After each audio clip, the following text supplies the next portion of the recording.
Hello and welcome back to another edition of Experience Marshfield. Today I'm very excited.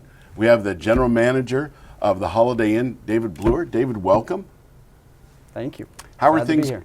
How are things going there at the hotel? Very well, very well. We're definitely staying busy. Good, good. So before we dive into the hotel and the restaurant business, very interested to hear a little bit about you. So tell us all about you. Sure. So most of my life grew up in the Stevens Point area. I have two kids. My daughter's 8 and my son is actually 15. He's just about to get his temps, so that's scary. Yeah. Got into the hospitality industry at a very young age. It was actually my second job ever, and I just loved it. So every single day is a little different, and it's kind of hard to find a job where you're as engaged and can have as much fun as you can in the hospitality industry. So, Is that right? Mm-hmm. So my sister-in-law was originally in hotel and restaurant management.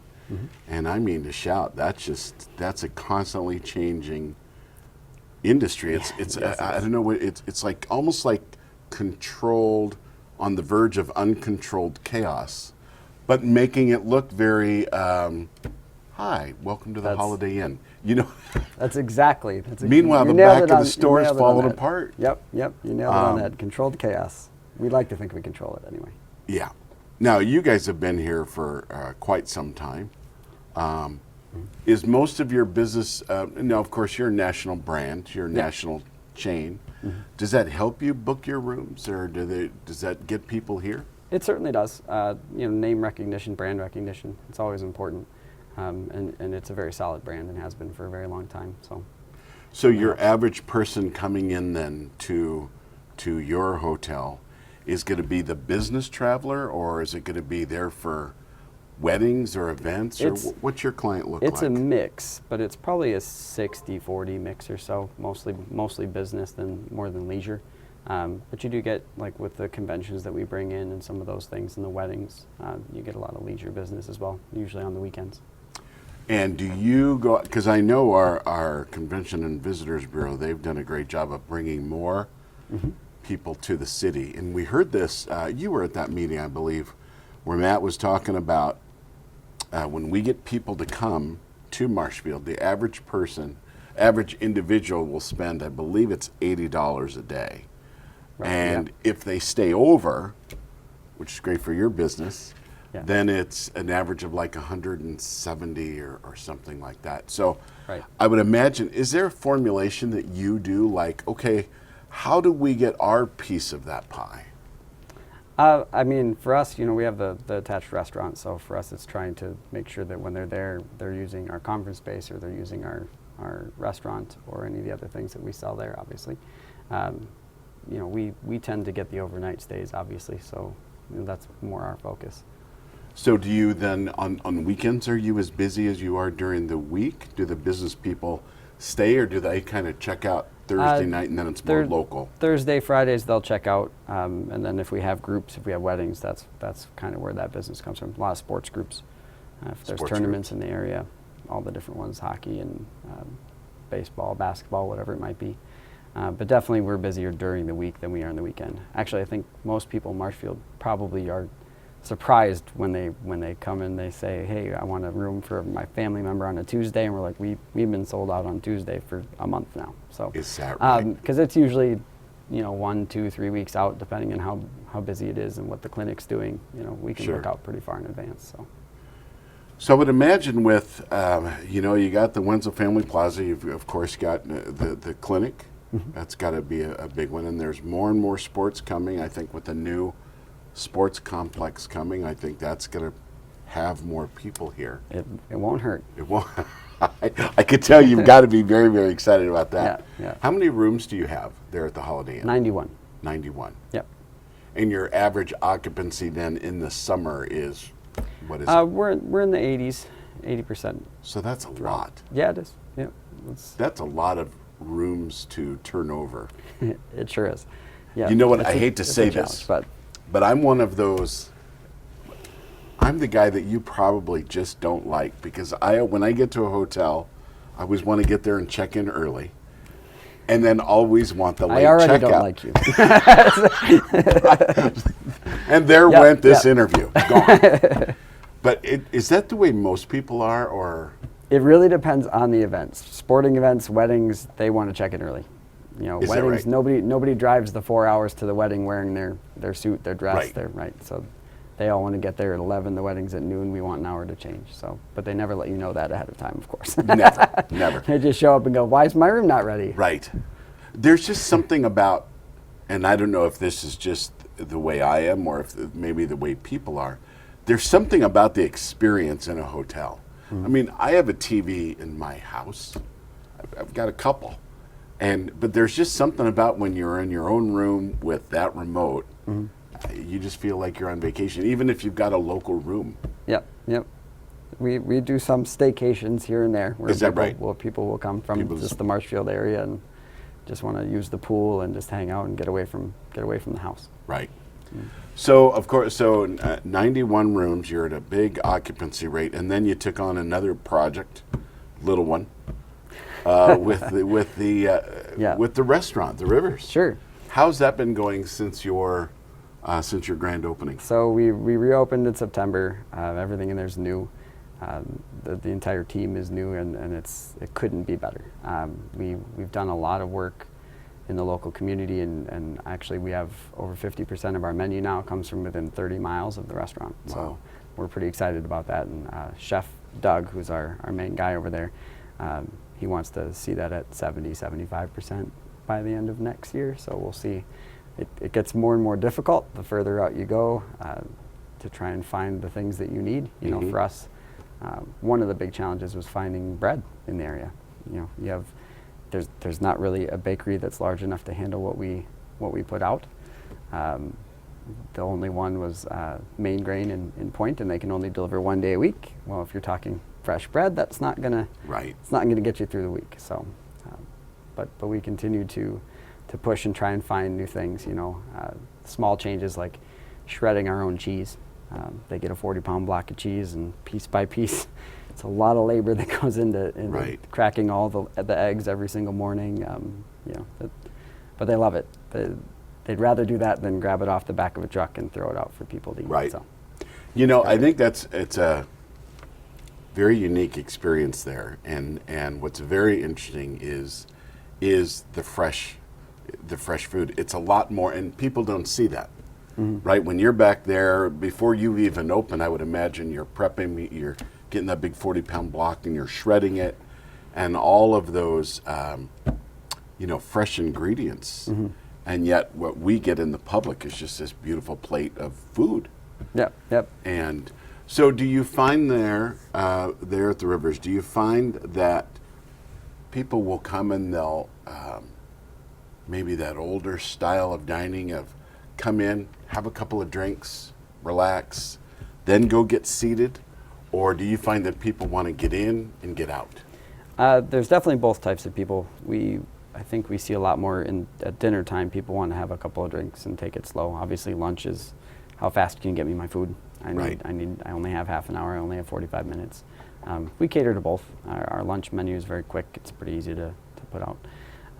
But then at dinner time, we obviously want them to stay a little longer and have more fun and enjoy the atmosphere, because it's a really unique atmosphere for this area. Very unique. And your chef is very unique. It's a lot of fun. Yeah, he is. Which I would imagine that's kind of the key, is the chef and your wait staff. Yeah, but definitely in the kitchen, you've got to have that person that really takes a lot of pride, which he does. I mean, I've seen him out, and we were at a fundraiser, I believe, for I think it was Shirley's House of Hope. Yeah, yep. And it was fun to watch him cook. Oh yeah. You know, I think we took People's Choice. Yes. For the appetizer. Yeah, I forgot what he made, but that night I was raving about it, and it was. It's very interesting with chefs, just in general, how unique they are and the pride in what they do. I really think that shapes kind of the way a restaurant kind of goes. Is that accurate, or is it just? It's exactly accurate. Yeah. I mean, I think most businesses, whoever's leading you, kind of is the perception people will get of your business, and he takes a lot of pride and ownership in what he does.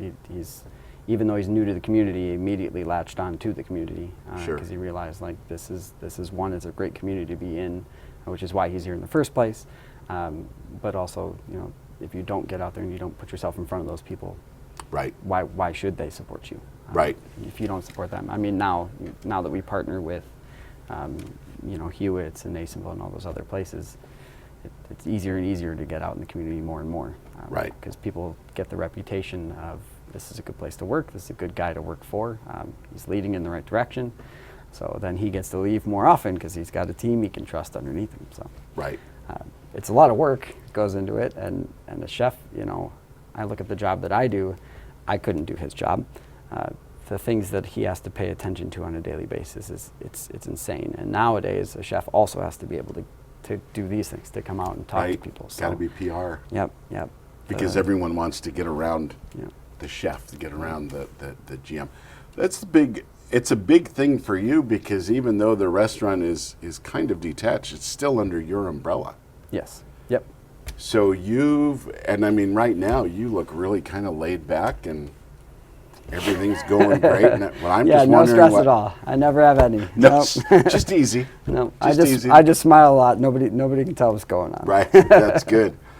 You know, we just had, at the time that we're filming this, we just had Hub City Days. Mm-hmm.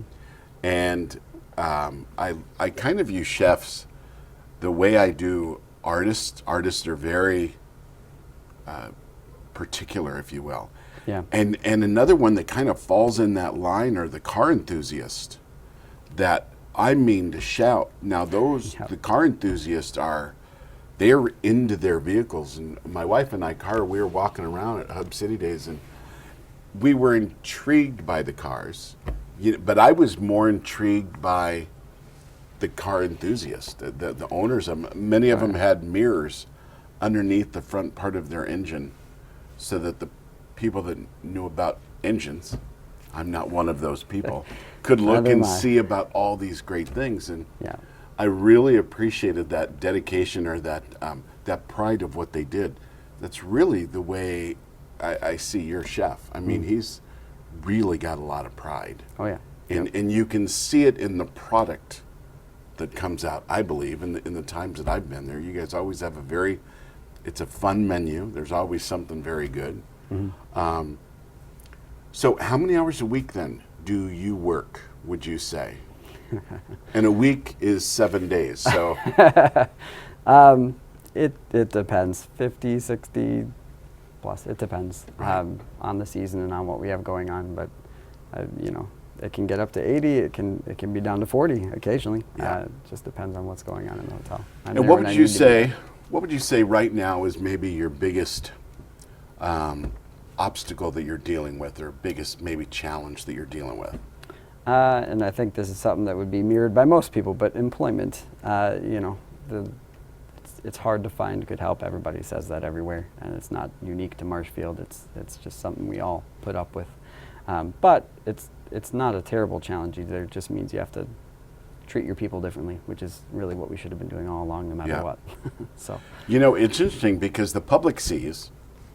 It's almost like we have two worlds going on at the same time, and it's happening all over. But sometimes I feel like we're in a fishbowl here in Marshfield. We've got the closing of the Figgies and the Shopko and a couple of businesses. Mm-hmm. So you've got that, and that gets the headlines, and people go, "Oh my gosh!" Literally, we've had dozens of businesses open this summer, and we've got. The clinic, I think, has 300 to 400 jobs available right now in Marshfield, as well as the other businesses. And that is the biggest thing that I hear is workforce and getting people that are going to be committed to that. So it's almost like, the public thinks, oh my gosh, there's no economy here. Whereas the other side is, our economy is so good that we don't have a workforce. Right. Which that has us in the city looking like, okay, we have to do something. We have to find something out. How many employees right now do you have between the hotel and the restaurant? We range between 60 and 70 generally. Wow. Yeah, it's a big building. That is a big building. Yeah.